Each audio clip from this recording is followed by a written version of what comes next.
বিসমিল্লাহির রহমানির রহিম। আসসালামু আলাইকুম। আমি মামুনুর রশিদ বিজন, একজন সাংবাদিক এবং সামাজিক ও স্বেচ্ছাসেবী সংগঠন কাম ফর হিউম্যানিটির প্রধান সমন্বয়ক। আজ আন্তর্জাতিক স্বেচ্ছাসেবক দিবস। আজ আমি এমন একটি কথা বলতে চাই যা আমাদের সমাজের কেন্দ্রবিন্দু, মানবতা। ধর্মীয় দৃষ্টিকোণ থেকে মানবতার সেবা পবিত্র কাজগুলোর মধ্যে অন্যতম। পবিত্র কোরআনে বলা হয়েছে, যে ব্যক্তি একটি মানুষের জীবন রক্ষা করবে সে যেন পুরো মানব জাতিকে রক্ষা করল। এই শিক্ষায় আমাদের দায়িত্বশীল গড়ে তোলে সমাজের প্রতি, মানুষের জন্য। স্বেচ্ছাসেবা শুধু একটি কাজ নয়, এটি একটি মূল্যবোধ, একটি নৈতিক দায়িত্ব। ইসলাম আমাদের মানবতার শিক্ষা দেয়।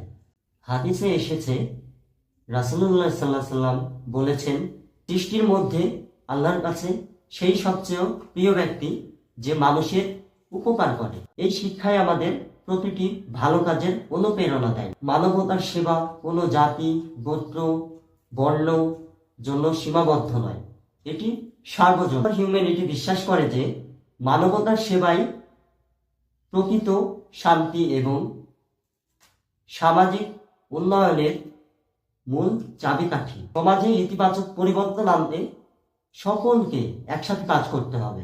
আসুন আমরা একসাথে একটি উদার, ন্যায়ভিত্তিক এবং মানবিক সমাজ গড়ে তুলি। এই আন্তর্জাতিক স্বেচ্ছাসেবক দিবসে আমরা প্রতিজ্ঞা করি, আমরা একে অন্যের পাশে দাঁড়াবো।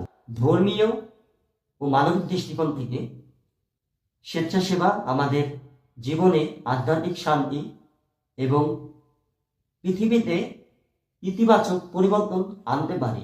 আজকের এই দিনে আমরা এই শক্তিকে উদযাপন করি। আসুন আমরা সংকল্প করি, আমাদের কাজ, আমাদের কথা এবং আমাদের উদ্যোগের মাধ্যমে আমরা অন্যদের অনুপ্রাণিত করব। সবাইকে আন্তর্জাতিক স্বেচ্ছাসেবক দিবসের শুভেচ্ছা।